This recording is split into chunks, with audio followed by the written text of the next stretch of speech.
So let's take a walk around the 76 in contempt Bronco.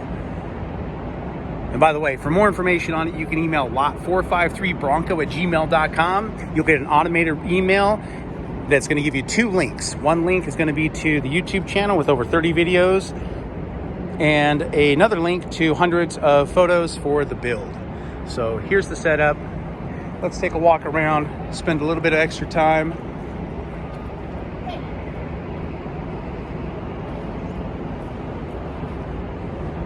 And then we'll check out the mirrors. Yeah.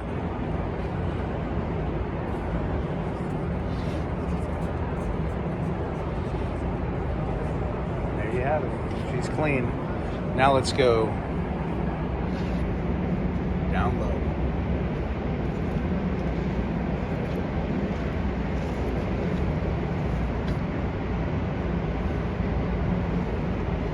There you have it.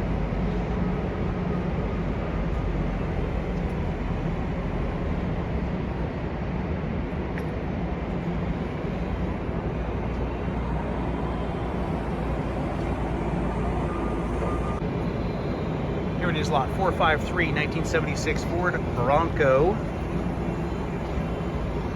On display here at Barrett Jackson. This video is going to be a walk around of the 76 Bronco. Let's just start here and do a little bit of talking.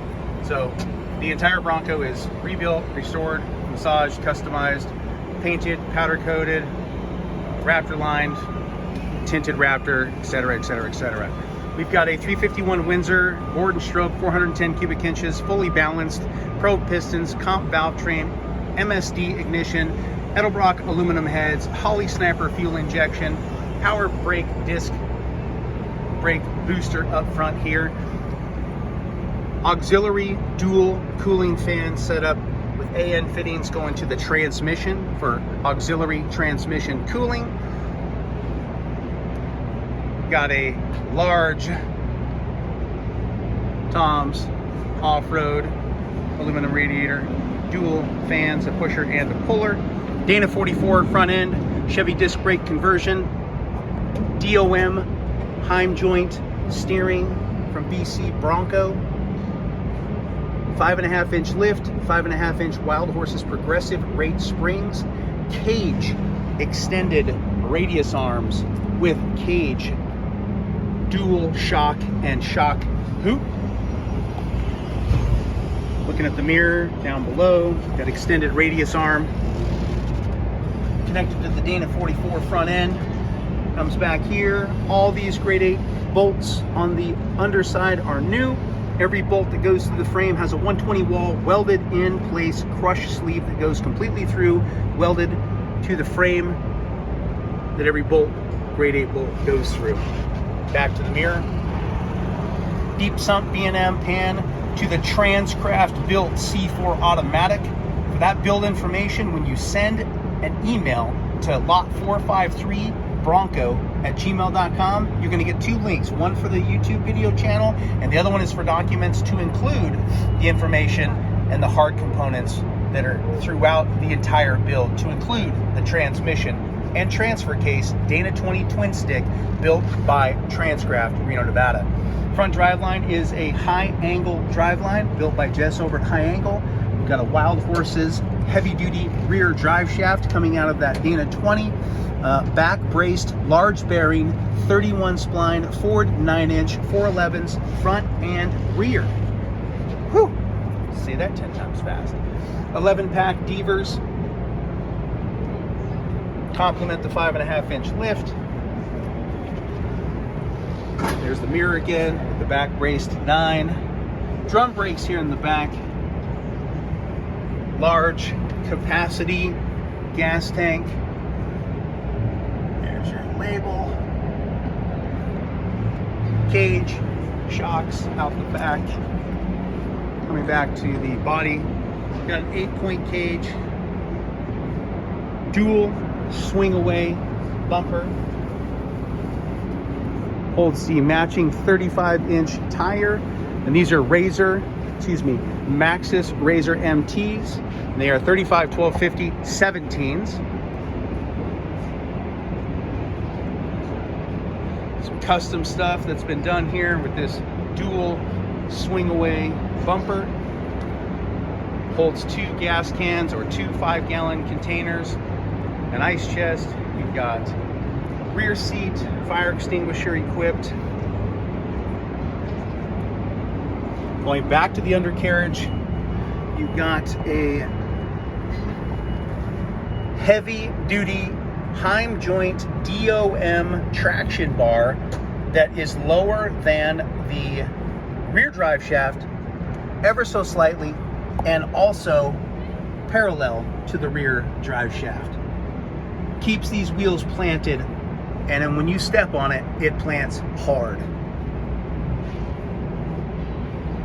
Now we'll come up here to these rock solid rock rails. And don't forget about the side exit exhaust. That's both sides, driver and passenger, right? And these trim components, these are all powder coated. Everything in here, the interior, powder coated. The custom door sill, powder coated. Everything up top here is powder coated, painted, and or stainless steel button head screws throughout. You've got the analog gauges. You also have the Holley Sniper computer, which is or has some redundancy in gauges. Got odometer, tack. Got tiny rails up here on the dash to mount your phone, your camera, or whatever you choose to mount up there. Stainless steel windshield braces. Center console. B&M star shifter, twin sticked. You've got your electrical panel that is in the old ashtray box, and then a sub panel underneath here that just gives you a lot of options, and that's where the auxiliary lights were wired in with relays. Across the top here, you have your main fan power, so you can actually kill the cooling fans completely. When we leave this on, your primary fan is a pusher, and that's the primary cooling. Once the engine warms up, or it ends up warming up in excess of like 195, around 200, the secondary fan, the puller, will kick in, connected to the Holley Sniper, and cool this thing right down. Everything works with the exception of the windshield wipers and washer, and the dash mounted 4-way switch that is not connected. The 4-way switch is actually connected here on the tilt wheel, and it functions on the actual steering column. Everything else works as it should. The defroster, the heater, your thermostat is no longer manual. It's actually connected to a servo, and that servo allows water to pass through and either send hot water through your heating system and thereby transferring into hot air. No comment. Or you can turn it down to cold, and it will just simply shut it off so that no hot water comes in through the cooling system and warms up the cab. Nonetheless, that's about it. We've got best top seats mounted to the roll bar, straight across, bolted with grade 8 bolts. We've got a 4-point harness. Let's get out of this light. All right, we're back to the passenger side. Let's open this door here. We've got better light. All right, so you can see once you open this thing up, the exterior tinted U-pole Raptor liner. It is Ford magnetic gray. It is hard to tell in this lighting, but when you get out in the sun, there is a tremendous amount of flake in there.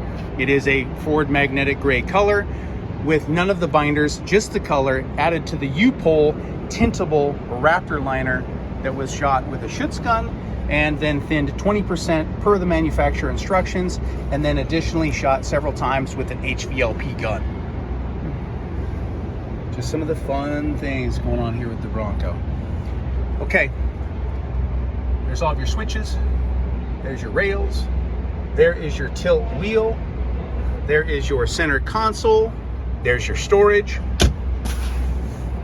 and your 4-point harnesses, which are a little bit better to see or easier to see in this light. Those are RJS. All right, let's go ahead and fire this thing up. I'll turn on all the lights. We'll do a quick walk around and finish this video up for you. All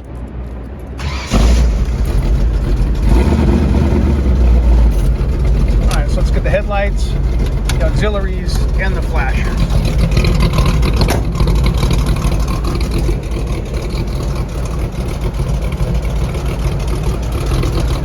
Your clearance lights, your ditch lights.